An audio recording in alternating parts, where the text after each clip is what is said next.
안녕하세요. 행복한 아침 묵상으로 인사를 드립니다. 오늘 하나님께서 우리들에게 주시는 말씀은 히브리서 12장 1절에서 11절의 말씀입니다. 우리 함께 읽고 오겠습니다. 이러므로 우리에게 구름같이 둘러싼 허다한 증인들이 있으니 모든 무거운 것과 얽매이기 쉬운 죄를 벗어버리고 인내로써 우리 앞에 당한 경주를 하며 믿음의 주요 또 온전하게 하시는 이인 예수를 바라보자. 그는 그 앞에 있는 기쁨을 위하여 십자가를 참으사 부끄러움을 개의치 아니하시더니 하나님 보좌 우편에 앉으셨느니라. 너희가 피곤하여 낙심하지 않기 위하여 죄인들이 이같이 자기에게 거역한 일을 참으신 일을 생각하라. 너희가 죄와 싸우되 아직 피 흘리기까지는 대항하지 아니하고 또 아들들에게 권하는 것 같이 너희에게 권면하신 말씀도 잊었도다. 일러스되 내 아들아, 주의 징계하심을 경히 여기지 말며 그에게 꾸지람을 받을 때에 낙심하지 말라. 주께서 그 사랑하시는 자를 징계하시고 그가 받아들이시는 아들마다 채찍질하심이라 하였으니 너희가 참음은 징계를 받기 위함이라. 하나님이 아들과 같이 너희를 대우하시나니 어찌 아버지가 징계하지 않는 아들이 있으리요. 징계는 다 받는 것이거늘 너희에게 없으면 사생자여 친아들이 아니니라. 또 우리 육신의 아버지가 우리를 징계하여도 공경하였거든 하물며 모든 영의 아버지께 더욱 복종하며 살려 하지 않겠느냐. 그들은 잠시 자기의 뜻대로 우리를 징계하였거니와 오직 하나님은 우리의 유익을 위하여 그의 거룩하심에 참여하게 하시느니라.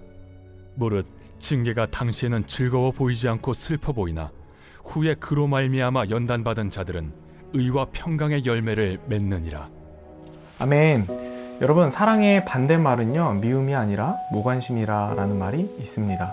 부모가 자녀를 훈육하고 교사가 아이들을 바르게 교육할 수 있는 것은요, 자녀들을 향한 관심과 사랑이 있기 때문입니다.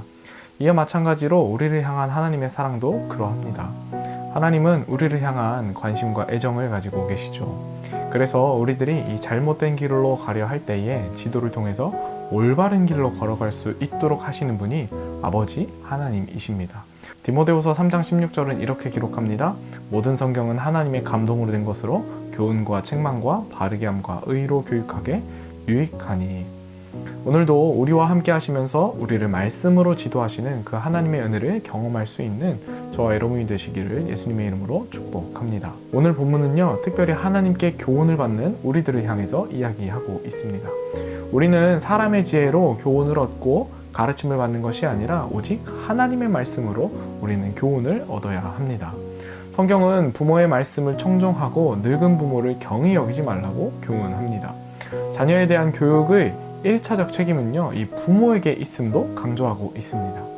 자녀들이 어렸을 때부터 하나님의 말씀을 가르치고 하나님 경외하는 법을 교훈하는 것이 하나님 앞에서 부모가 감당해야 하는 의무인 것입니다.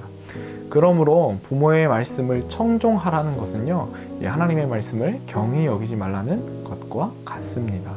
자녀들이 부모에게 교훈과 징계를 받듯이 하나님을 믿는 성도들은요, 하나님의 자녀이므로 하나님의 말씀으로 징계, 즉 가르침을 받아야 합니다. 육신의 부모를 경히 여기지 말아야 하듯이요, 우리는 아버지 되시는 하나님의 말씀을 경히 여기지 말아야 하는 것은 당연합니다. 잠언 3장 11절은 이렇게 기록하지요. 내 아들아, 여호와의 징계를 경히 여기지 말라. 그 꾸지람을 싫어하지 말라. 우리가 잘못했을 때에 하나님이 징계하시는 것은요, 우리가 하나님의 자녀임을 증명하는 것입니다. 그러므로 하나님의 자녀인 우리가 하나님의 징계를 받는 것, 하나님의 가르침을 받는 것을 노엽게 여기지 말고 즐기시는 저와 여러분이 되기를 소망합니다. 히브리서 기자는요, 우리들을 너무나도 잘 알고 있는 것 같습니다. 사람은 누구나 징계보다는요, 칭찬을 좋아합니다. 얼마나 칭찬을 좋아하는가 하면 칭찬은 고래도 춤추게 한다라는 책이 있을 정도죠. 이 칭찬의 긍정적인 효과로 사람의 삶을 변화시킬 수 있습니다. 그러나 칭찬만으로는 이 근본적인 문제를 해결할 수는 없습니다. 그래서 때로 이 정답을 듣는 징계가 우리들에게 필요한 것입니다. 그러나 사람이 자신의 잘못 때문에 징계를 받으면요, 마음이 위축되고 낙심되는 것이 현실입니다. 우리 아이들을 한번 보시기 바랍니다. 잘못해서 혼이 나면요, 어깨가 이렇게 축 처져서 다시는 일어나려 하지 않는 모습들을 우리들이 보게 됩니다. 이것이 하나님 앞에서 잘못으로 인해 마음의 찔림과 징계를 받는 우리들의 모습이 아닌지 한번 생각해 보게 됩니다. 그런 우리들에게 오늘 히브리서 기자는요, 하나님의 징계를 받을 때에 낙심하지 말라고 우리들에게 교훈합니다. 하나님의 잘못을 지적하고 우리들을 징계하실 때 우리는요, 하나님께서 나에게 관심을 가지고 지켜보신다라는 사실로 알고 기뻐하며 우리가 위로를 받을 수 있어야 합니다. 우리가 하나님과 이 상관이 없다면 하나님께서 굳이 우리들을 징계하실 이유가 없기 때문이죠. 부모와 스승이 자녀와 제자의 잘못을 책망하고 징계하는 것은요, 잘 되기 바라는 마음, 사랑에서 비롯된 것입니다. 마찬가지로 하나님의 징계는요, 자녀인 우리를 향한 하나님의 사랑과 관심의 표현입니다. 하나님은 잘못을 회개하고 돌이키는 자녀에게요, 한없는 자비와 은혜를 베푸십니다. 하나님은 우리의 죄를 대속하시기 위해서 우리가 받을 징계를 독생자 예수 그리스도께서 대신 받게 하실 정도로요, 우리를 사랑하십니다. 그러므로 오늘 저와 여러분이 반응해야 할 태도는요, 하나님의 징계를 받을 때에 나 자신을 거룩하게 변화시키는 기회로 삼는 저와 여러분이 되시기를 예수님의 이름으로 축복합니다. 빠르게 변화하는 시대 속에서 하나님을 의식하고 하나님께 징계받는 것이 쉽지 않은 시대입니다. 징계를 해도 알아차리지 못하고 여전히 나의 뜻이, 나의 이익에 앞서서 행하며 살아갈 때가 참 많이 있는데요. 오늘 우리들이 이 구절을 우리들의 인생의 지침이 되기를 소망합니다. 2절 말씀인데요, 이렇게 시작합니다. 믿음의 주여 온전하게 하시는 이인 예수를 바라보자. 우리가 인생을 마치는 그날까지 우리의 입술의 고백이 믿음의 주여 온전하게 하시는 이인 예수를 바라보자 라고 고백하며 살아가시는 저와 여러분이 되기를 예수님의 이름으로 축복합니다. 우리 함께 기도하겠습니다. 사랑의 하나님 감사합니다. 우리를 한없는 사랑과 관심으로 함께 하시는 하나님을 인식하기 원합니다.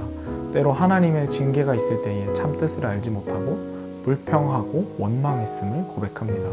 이제 우리가 앞으로의 인생을 살아갈 때에 하나님을 지침을 받게 하시고 두려워하지 말며 믿음의 주요 온전하게 하시는 이인 예수를 바라보며 살아가는 우리 모든 성도가 다 되게 하여 주시옵소서. 감사합니다. 예수님의 이름으로 기도합니다. 아멘. 주님 나를 택하사 잃어버린 자에게 아버지의 사랑을 나누게 하시네.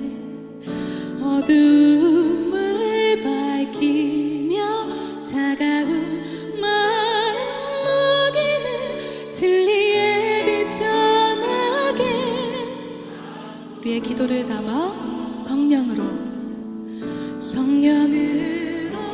임하사 소망 없는 자에게 생명의 그 말씀을 전하게 하시네. 아멘. 우리를 그렇게 부르셨습니다.